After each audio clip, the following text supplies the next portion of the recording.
titikman ang famous maratang ng... Kahit dry na siya, mabango po siya guys.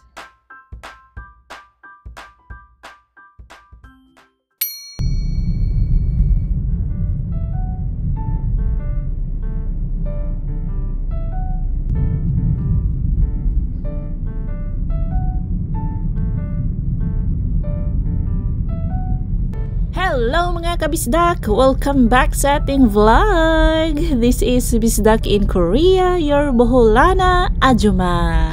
May nagtanong sa akin no kung bakit daw minsan may pula po ang mga kalsada dito sa Korea. Pula lang po mga kabisdak kapag nasa school zone at nasa silver zone tayo. No? Silver zone, yung mga may maraming crossing para sa mga matatanda. Samahan nyo na naman po si Ajuma. O may nagtanong din pala kung ano ang meaning ng Ajuma. Ajuma po ang tawag sa mga babaeng may anak na dito sa Korea mga kabisdak.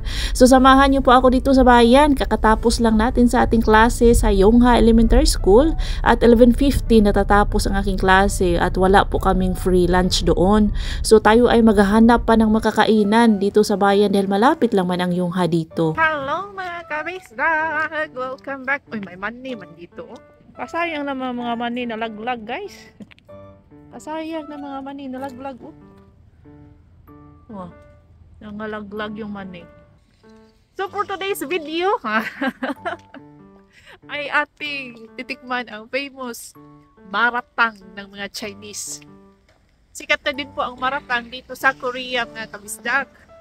Malatang kapag Korean pronunciation, malatang. Maratang. Sige, ito. Ito siya. Ito yung, ako lang, solo flight tayo dahil may klase po ako every Friday sa Yongha. Natatapos siya ng 12 noon. Si Daddy Inso ay nasa bahay po. Ito siya. Yan. Katapat siya sa Songshim Hospital. Yan siya mga kabisdak. Maratang. Marashide. Actually, last year ko pang pinagplanuhan na kumain ng maratang dito sa restaurant na ito. Ang tawag sa restaurant ay Marashide. Yan po ang pangalan ng restaurant. Ang may-ari kasi niyan, ang anak po ng may-ari ay aking estudyante. 네. 드시고 가는 거죠? 네? 네? 먹고 가는 거죠? 네, 뭐. At dahil first time man ni Ajumang kumain ng maratang ay natagaw po ako. Hindi ko po alam kung paano mag-order. Bakit may nakikita ako dito ng mga pagkaing tinusok, mga ingredients, yan, mga noodles at kung ano-ano pang samut-saring ingredients mga kabisdak. Ikaw pala ang bahala kung ano ang gusto mong isahog sa iyong maratang. Sila yung magluluto, sila yung gagawa ng sabaw.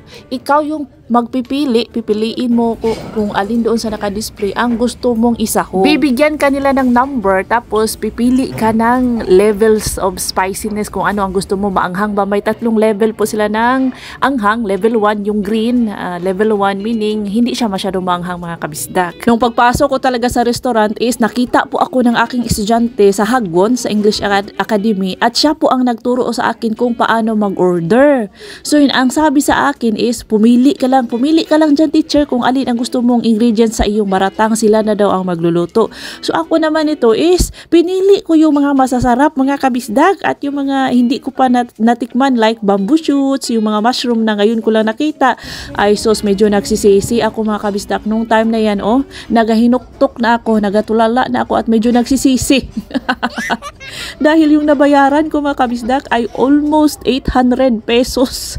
Ganun siya kamahal. One person 800 pesos. Nasa 20,000 won po ang aking nabayaran mga kabisdak. Ang nasa isip ko is parang buffet siya kasi nga nakadisplay man yung mga ingredients. So ang ginawa ko, kinuha ko yung mga masasarap at yung mga ngayon ko lang nakita ay sus ginoo ko pagtimbang. Titimbangin pala nila at bibilangin po nila kung ilang sticks yung fishball, yung crab meat na aking kinuha. Iba-iba pala ang presyo for each ingredients. Siyempre, hindi ko yung naisip ba? Siyempre, mahal yung mga masasarap. So ang kinuha ko mga kabisdak ay puro man masasarap. So medyo nagsisisi ako pero wala na ako magagawa binayaran ko na lang. Yan, alam ko po yan, shiitake mushroom. Medyo may kamahalan talaga ang shiitake mushroom kasi nga masarap man. Tapos ito, kumuha ako mga kabisdak kasi lagi ko po yan nakikita sa mga Chinese mukbangers. Yan yung glass noodles nila na malapad. Ito naman is sweet potato, kamote na tok, sweet potato rice cake. Tapos kumuha din ako ng shrimps. beef, yan mga kabisdak. May tofu, may fish balls, at may dalawang klaseng fish ball po akong kinuha. Ito naman is pusit. Tapos 3 klase po ng mushroom ang aking kinuha. Inoki mushroom yung puti. Tapos may ano pa dyan mga kabisdak? Nuktari na mushroom. Basta kay 3 klaseng mushroom po yan. Masarap pala talaga siya, kaya pala siya mahal dahil masarap. Ang napansin ko, ang kanilang mga customers madalas po ay mga bata at mga bagets dahil bet na bet po ang maratang ng mga bata. Pabalik-balik lagi silang nagsasabi sa akin na, "Teacher, have you tried maratang?" O dapat daw tikman ko daw ang maratang kasi nga masarap. So ito na nga, na ano ang teacher. Ito yung mushroom na ngayon ko lang nakita mga kabisdak. Yan siguro yung isa sa mga mahal. Tama na ang pag-ukay-ukay. Oy, tikman na natin itong maratang. So nag-smile ako dyan kasi nag-expect talaga ako na masarap to kasi nga medyo may kamahalan man siya at hindi talaga ako na guys. Hindi po ako nabigo o worth it po ang 18,000 won natin. Kain mga kabisdak!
Ano mang ulamin namin sa punan? Ito talaga problema ko mga kabisdak kung ano ang kakainin, ano ang uulamin.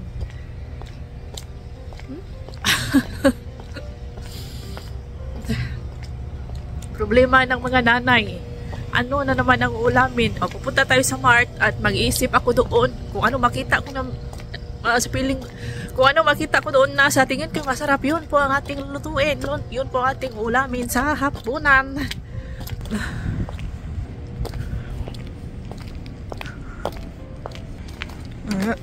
Ticket. May ticket tayo. How much niya yun?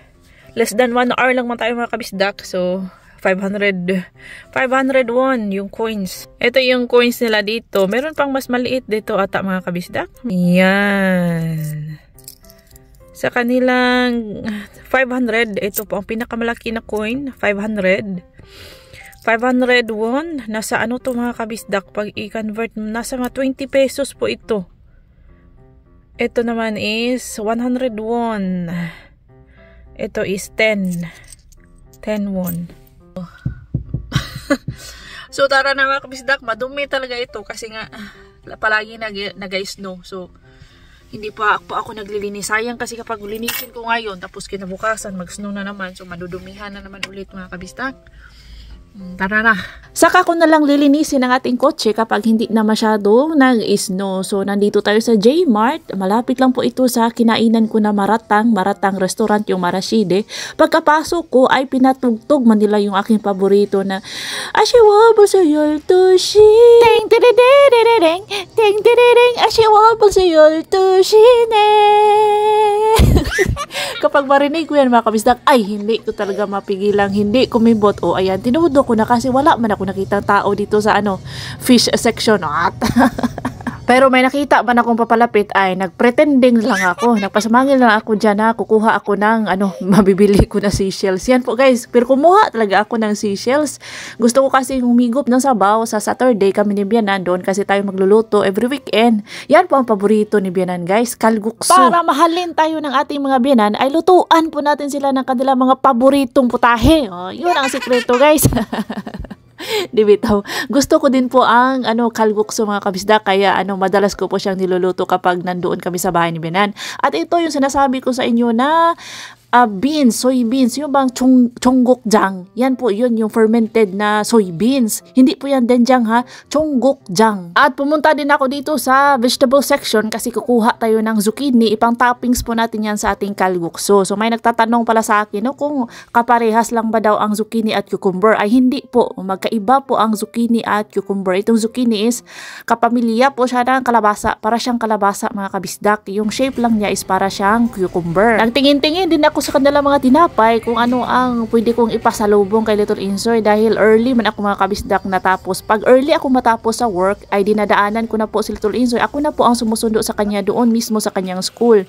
Hindi na po ako naghihintay sa kanyang school bus. Part-time lang po ito aking trabaho. Hindi po ako pwedeng magtrabaho ng full-time dahil at 4:45 dapat may magsundo na kay Little Insoy. Saka na siguro kapag medyo malaki na si Little Insoy pwede na siyang mag-isa sa bahay. That time is pwede na tayong tumudo sa paghahanap buhay. Ngayon is pa lang to mga kabisdak support lang tayo kay Daddy Insoy. Si Daddy Insoy kasi busy po yan pag spring, summer, and autumn. Kapag winter naman is may duty po si Daddy Insoy sa kanyang pagiging fire volunteer. On the way sa school ni Little Insoy ay may nakita pa ko dito na magandang spot na magmuni-muni ba. Pero gusto ko lang magpaso-paso man dyan mga kabisdak. Uy, gusto ko bang model-model. Maganda kasi ito na view para mag-picture-picture. O nahiya pa ako mga kabisdak mag-picture-picture kapag may ibang tao. So dito isulong-sulo ko siya. So ayan, pwede ako magpusing-pusing dyan. Ipang-post ko sa FB. O i-follow nyo po ako mga kabisdak sa FB. Bisdak in Korea. Salamat!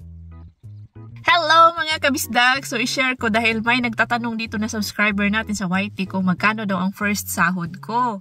So na-monetize po tayo October 24. So 1 week po dahil every monthly man yung yung pasahod ni Google Ads. Oh, Google Ads. Tapos na ko siya na receive ko siya October 24 na monetize until October 30. Tapos, first sahod ko na-receive ko November 25. Hindi ko makakalimutan dahil birthday po yan ng aking ate, November 25, yung unang sahod ko. Ang saya-saya ko mga kabistak dahil 1 week, October 24 to October 30 ata or 31. May 31 ba ang October? Basta 1 week lang siya. Yan po ang aking sinahod, $157. Diba kung magsipag ka lang talaga na? Sisipagan mo tapos gusto mo yung ginagawa mo, mahal mo, o nag-i-enjoy ka, yun na. At marami talagang salamat sa mga supporters ko. Especially sa mga last year ko pa ng mga supporters, si Mr. Go. Thank you so much, Mr. Go. No? Kami lang dalawa dati sa comment section mga kabisdak. Siya lang ang nanonood sa akin. Napaka-thank you, pasalamat, nagpapasalamat. Ganyan ako, hindi na ako makapagsalita ng ayos. Kapag nagagalit or medyo happy at nagagalit at sad, yan po, hindi po ako makakapagsalita ng ayos. May crane, may ibon na lumipad. May 3 ibon na lumilipad. So, thank you so much ha. Paulit-ulit ako magpapasalamat dahil hindi ko po akalain ba na yung pinaghirapan ko is may bunga na at ngayon ay hina-harvest ko na yung bunga. Diba? Sana ay patuloy pa rin tayong magsama-sama. Ako po ay nagpapasalamat sa lahat ng mga nagsuporta sa amin. Ang ginawa ko pala sa aking unang sahod, kung may nagtatanong sa'yo anong una kong ginawa is, binigay ko po sa birthday kasi ng ate ko, binigay ko sa kanya yung kalahati. Tapos tinitreat ko sila Daddy Insoy, sila si Bianan, yung mga pagkain lang namin sa bahay. Medyo hindi pa man kalakihan ng ating sahod, so yun lang aking makakaya mga kabisdak. So again and again, ako po ay nagpapasalamat sa inyong suporta. Ako po ay taos-puso nagpapasalamat sa inyong suporta mga kabisdak. Thank you so much. At dahil dyan is, babatiin ko po ang ating mga sulit kabisdak. Hello kay Ma'am Virginia Aceveda Vlog from QC. Sir Justin Palumpon from El Nido, Palawan. Hello kay Ma'am Mary Antoinette from Tabuk City, Kalinga, Apayao. Happy viewing kay Ma'am Elaine Sante from Ras Al Khaimah, Dubai. Mateo Family Vibes. Shout out kay Ma'am Lani Pitogo Sogo from Butuan City, Mindanao. Lay Gabales from Cabanatuan. Mendez and Ching family. Hello and happy viewing, Mendez and Ching family. Happy birthday ngayong January 20 kay Sir Clomer Rosa Lejos. Happy birthday in advance, Clomer Rosa Lejos. And happy birthday pala kay Russell. Apo ata to ni Ma'am Inday Balduesa. Happy birthday, Russell. Today po ang kanyang birthday, arang linggo, January 19. Happy birthday. Mouse apart. California wishing on the stars for your heart. For me, my California king. Doesn't matter, you give me one last touch and made everything feel better. And I wanna ask you if you love me really. I'm young, but I don't wanna seem so weak. Boli kang sabi. Boli kang. Bili kang, bili. Ang bawas ko. Turn around and you give me one last touch. Touch by touch. Shout out din Sumagaysay family kay Ma'am Miriam Sumagaysay from Poblacion D, Iloilo City, Philippines. So may natanggap po tayo na sulat. Galing po yan sa hindi po yan love letter mga kabisdak. Galing po yan sa family center dito sa aming bayan. Multicultural families, pinapadalhan po nila ng ganyan. Nakasulat po dyan ang mga programa ng family center, kung ano yung mga nila, cooking class, English class, Korean class, o may English class po tayo doon. Magtuturo po tayo doon sa next week sa February mga kabisdak. Tuturuan ko po ang mga bata. May ganyan po sila, mga program po silang ganyan, mga klase-klase and everything. Ito namang si Milik is papansin. Napaka-sweet talaga nitong si Milik mga kabisdak.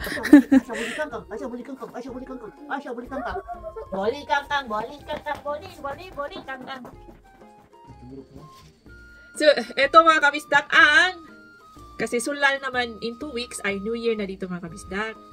So, nagbibigay po sila ng mga gift. Ganito, binabalot po nila sa ganitong tela. Oh, di ba? What do you call this kind of gift wrapping? Gift wrapping. What do you call this? Bujigi. Ganito guys. Oh, di ba? Ang cute. Ganito yung way nila sa pagbabalot ng mga regalo.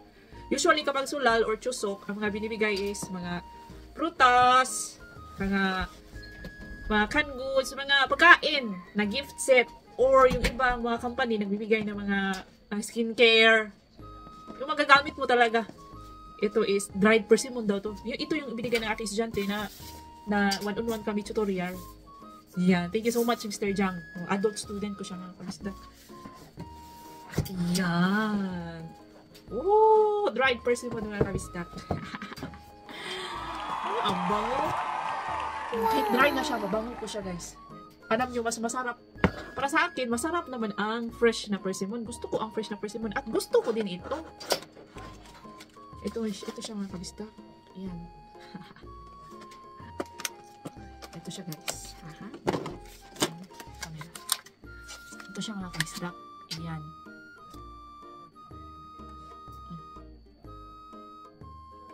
Tapos kapag ganyan yung kanyang laman. Kainin natin.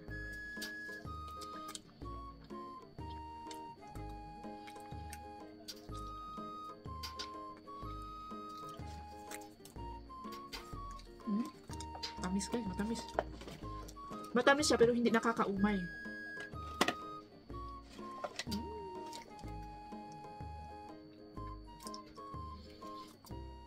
Thank you so much for nagugas pa ako ng kamay kanina ha. Thank you so much for watching. Please like, comment, and subscribe. Ingat lahat.